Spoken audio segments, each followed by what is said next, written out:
AK-47 किसने चलाई, किसकी सरकार है वहां पर? मतलब देश के बच्चों के ऊपर तुम AK-47 चला रहे हो। पैलेट गन्स मैंने खुद देखी चलाते हुए, हॉस्पिटल में क्रिटिकल थे वो पेशेंट्स। विदेश की फंडिंग मिल रही है या हमें विदेश से कंट्रोल किया जा रहा है, तो ये तो अमित शाह जी का फेलियर है। फिर अमित शाह जी को भी रिजाइन देना चाहिए। दिल्लीतील सीजेपीच्या आंदोलनानंतर सीजेपीचा संस्थापक अभिजित दिपके हा छत्रपती संभाजीनगर येथील निवासस्थानी परतला। दरम्यान त्याने माध्यमांशी संवाद साधताना अनेक धक्कादायक खुलासे केले। भाजपकडून थेट धमकी दिल्याचं त्याने सांगितलं। तसंच तुझ्या आई बाबांना देखील घरी जाऊन पाहून घेऊ असं सांगितलं। माध्यमांशी बोलताना दिपके म्हणाले की भाजपच्या किती ऑफर आल्या आहेत मला, पण मी भाजपमध्ये जाणार नाही।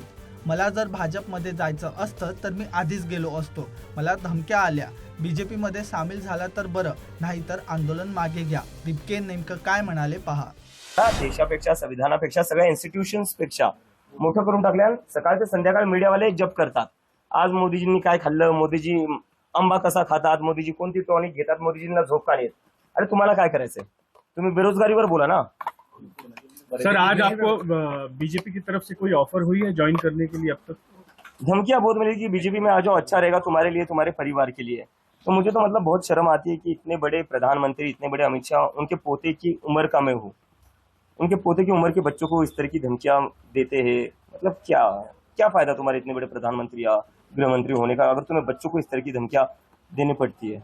कंगना रनावत के बाद अभी जनरेशन आप पूरी खराब कर रहे हैं, जेनजी जनरेशन आप पूरी खराब कर रहे हैं, उनका कल्चर बिगाड़ रहे हैं इस आंदोलन के माध्यम से। पूरे अगर देश के डेमोक्रेसी के लड़ना जनरेशन खराब करना है, अगर सरकार से सवाल करना क्या कौन सा वर्ड है वो, खराब कर रहे हैं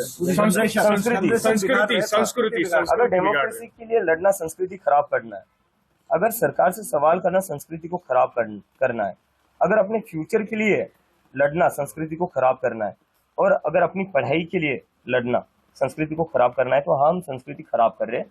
और मैं कहना चाहूंगा बाबा रामदेव जी से कि सर, पतंजलि के जो फॉल्टी प्रोडक्ट्स बन रहे हैं ना, वो जो खराब हो रहे हैं, पहले उस पर ध्यान दीजिए। उस पर तो सुप्रीम कोर्ट भी बोल रही है उनको बैन कर दो। वो जो आपकी खराब प्रोडक्ट्स है, पहले उस पर ध्यान दीजिए आप। संसद में कल जो है राहुल गांधी ने डिमांड की अमित शाह जी का इस्तीफा। किसके कहने पे गोलियां चलाई गई उसका जवाब मांग रहे थे, आप क्या कहें? मुझे लगता है इसका आंसर तो बहुत ही क्लियर है। अमित शाह जी के कहने पर ही गोलियां चली होंगी। दिल्ली पुलिस जो रिपोर्ट करती है वो अमित शाह जी को ही करती है, और अगर अमित शाह जी को इसका पता नहीं होगा तो फिर तो होम मिनिस्टर का फेलियर है। लेकिन वही बीजेपी की ओर से बयान आ रहा है कि किसी भी तरीके की गोलियां चलाई नहीं गई प्रोटेस्ट। पैलेट गन्स चलाई गई है, लोग अंधे हुए हैं। पैलेट गन्स मैंने खुद देखी चलाते हुए, हॉस्पिटल में क्रिटिकल थे वो पेशेंट्स। और गोलियां क्या नहीं चली। बिहार में क्या हुआ है, AK-47 बिहार में क्या हुआ, AK-47 किसने चलाई, किसकी सरकार है वहां पर? मतलब देश के बच्चों के ऊपर तुम AK-47 चला रहे हो। एक टाइम था इस देश में AK-47 चलाई जाती थी आतंकवादियों पर, अजमल कसाब पर। जब पार्लियामेंट पर अटैक हुआ था तब AK-47 चलाई जाती थी। आज AK-47 चलाई जा रही है स्टूडेंट्स पर। क्या आने वाले दिनों में अगर विपक्ष कोई अगर बड़ा मुद्दा लेता है सरकार के खिलाफ, तो क्या कॉकरोच जनता पार्टी उसमें सहभाग लेंगे, उन्हें सपोर्ट करेंगी? मुझे लगता है अभी सिर्फ विपक्ष ने, इस पूरे देश को एक साथ आने की जरूरत है। इस देश में जो लोकतंत्र है, जो चीजें चल रही है, अभी भी क्या हुआ, हमारा प्रोटेस्ट खत्म होकर कुछ दिन ही हुए, सरकार ने आश्वासन दिया था कि किसी भी स्टूडेंट्स को तंग नहीं करेंगे, लेकिन फिर भी स्टूडेंट्स के घर जाकर उनको धमका रहे हैं, उनको डिटेन कर रहे हैं, उनको अरेस्ट की धमकियां दे रही है। एक तरीके से लोगों की आवाज दबाने की जो कोशिश की जा रही है, उससे तो एक चीज साफ पता चलती है, ये सरकार डेमोक्रेसी में बिलीव नहीं करती है, लोकतंत्र में बिलीव नहीं करती है। इस सरकार की वजह से इस देश का डेमोक्रेसी और लोकतंत्र कमजोर हो चुका है।